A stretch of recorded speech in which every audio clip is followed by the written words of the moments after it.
Salut, j'ai envie de te parler de la règle des 5 secondes de Mel Robbins. C'est une règle que j'ai déjà appliquée par le passé, mais que j'ai du mal à tenir sur même sur le moyen, non, sur le long terme. Parce que au moment où je commence à l'appliquer, elle marche super bien. D'ailleurs, en ce moment, j'ai recommencé à l'appliquer, elle marche super bien. Je gagne pas mal de temps, du temps que je ne passais pas à me divertir, à glander. Non, c'est du temps qui était juste perdu en fait. C'est du temps de transition entre des actions qui était juste perdu. Et là, je le récupère avec cette règle-là. La règle, elle est assez simple. Tu te dis, tiens, je dois me lever. Je vais prendre son exemple à elle, qu'elle explique beaucoup dans son livre. Se lever au moment où son réveil sonne. Ok, ton réveil sonne, tu comptes 5, 4, 3, 2. À 2, tu te mets à te lever. Tu commences à te lever. 1, 0. Et à 0, tu te lèves. C'est aussi simple que ça. C'est tout con. C'est juste ça. Dans son livre, elle raconte que ça ferait appel à un vrai sentiment d'urgence, et que le principe serait de dire ok d'accord, bon, on a un décompte, et le cerveau avec ce décompte se dit et met d'une certaine manière son énergie à faire l'action, parce qu'il se dit ok, c'est urgent. Est-ce que ça l'est vraiment? Est-ce que c'est vraiment important? On s'en fout, mais c'est urgent. C'est urgent. Le seul truc qui se dit, c'est que c'est urgent. C'est urgent, maintenant, faut le faire maintenant. Ok. Et donc il le fait. Et donc le cerveau va mettre son énergie au fait de le faire. Moi, comme je te dis, c'est une règle que j'ai du mal à appliquer sur le long terme, parce que je l'applique quelques temps.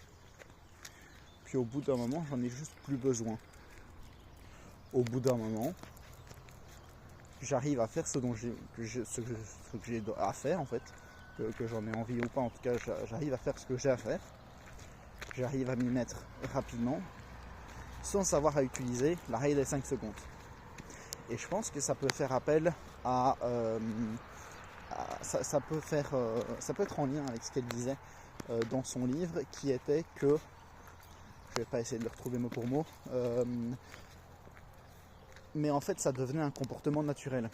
Qu'au bout d'un moment, cette règle des 5 secondes, pas la règle en elle-même, mais en tout cas le fait de faire les choses dès qu'on en a l'idée, parce que c'est ça que pousse à faire la règle des 5 secondes, faire les choses dès qu'on en a l'idée, c'est quelque chose qui devient naturel, et que le cerveau, comme étant une routine, quelque chose de vraiment acquis, quelque chose de naturel au plus profond de lui, et que du coup au bout d'un moment tu n'en as plus besoin.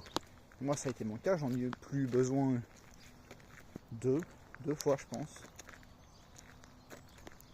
Je me demande si je ne l'ai pas utilisé 3 fois par le passé, disons 2.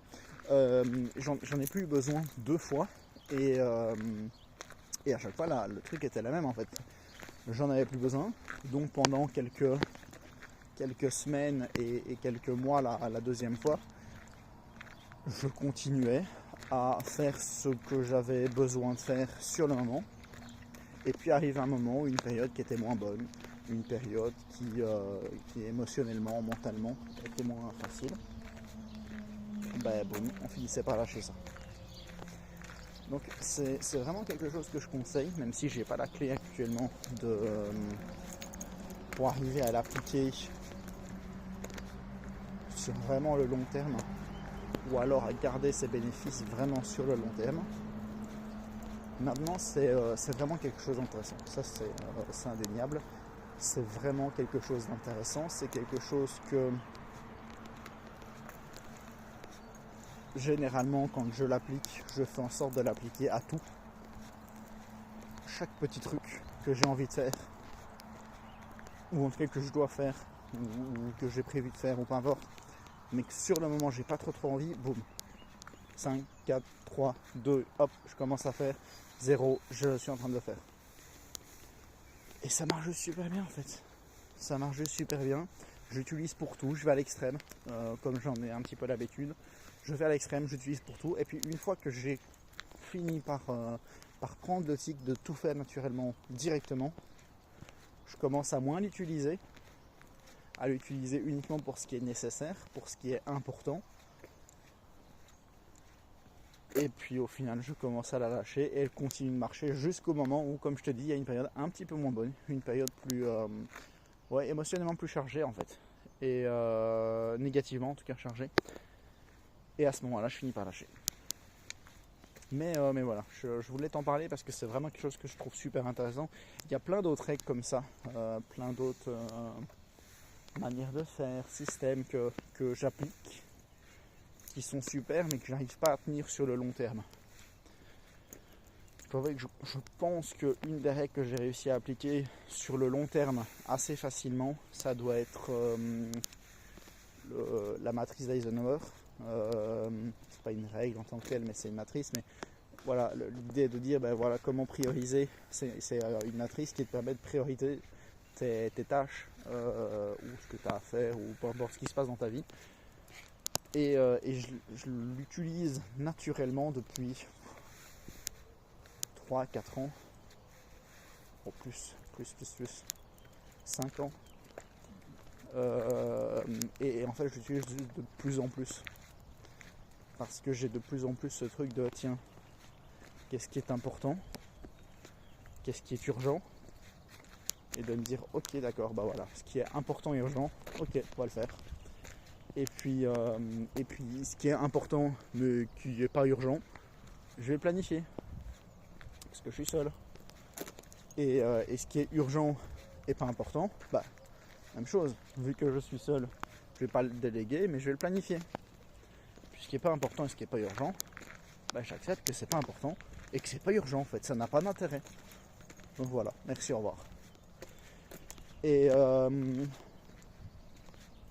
c'est une manière de faire qui me convient beaucoup. Alors encore une fois, il y a ce petit défaut du fait que je suis seul, mais et que du coup, ce qui est urgent mais pas important, faut que je le planifie, faut que je le planifie bien plus, que je le mette bien plus prioritairement par rapport au reste en fait, à tout ce qui va être important mais qui n'est pas urgent, et forcément à tout ce que je ne vais pas faire en fait. Mais je trouve ça vraiment, vraiment pratique. J'ai commencé à l'utiliser quand même relativement jeune du coup. Parce que ça fait 5 ans maintenant. J'ai un petit doute que j'ai commencé avant ou après le Covid. Donc je crois que je l'ai commencé bien avant. Donc ça doit faire 5 ans. Et maintenant j'en ai 20. Donc j'avais 15 ans. Mais ouais, c'est... ouais. La matrice d'Eisenhower, ça j'ai réussi à la tenir. Là où la règle de 5 secondes, comme je te dis, j'ai réussi à la tenir, je la trouve super pratique. Arrive un moment où j'ai arrêté d'utiliser réellement à la lettre.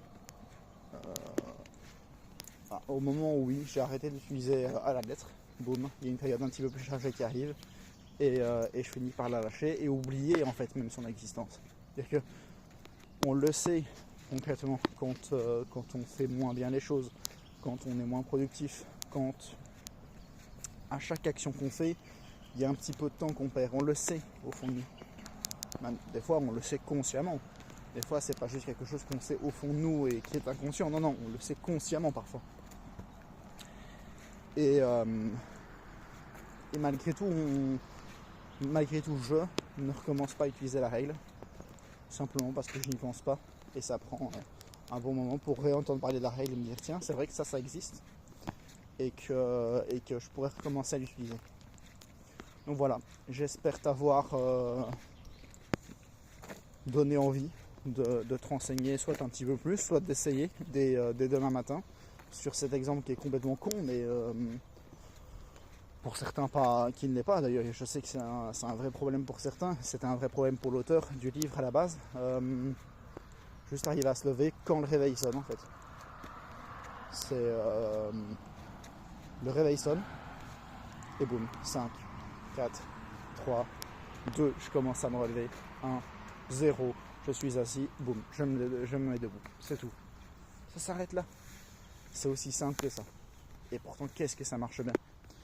Donc voilà, j'espère t'avoir donné envie de le faire, soit de le faire, de tester, soit de te renseigner. Le livre est pas mal pour ça. Je ne suis pas absolument fan, même si forcément il t'explique concrètement avec plein d'exemples comment d'autres ont réussi, pourquoi c'est utile. Et tout ce qui tourne autour de la règle de 5 secondes en fait. Le livre est vraiment pas mal pour ça, même si ouais, comme je te dis, moi je suis pas hyper fan du livre, simplement parce que c'est très spirituel. Je pense que je peux dire ça comme ça. Il y a une vraie notion de se donner le courage de faire les choses, d'avoir ce pouvoir qui est en soi. Et c'est pas quelque chose que je suis particulièrement sensible du tout. C'est d'ailleurs quelque chose qui me dérange un petit peu dans le livre, mais sinon la règle en elle-même est intéressante. Ciao.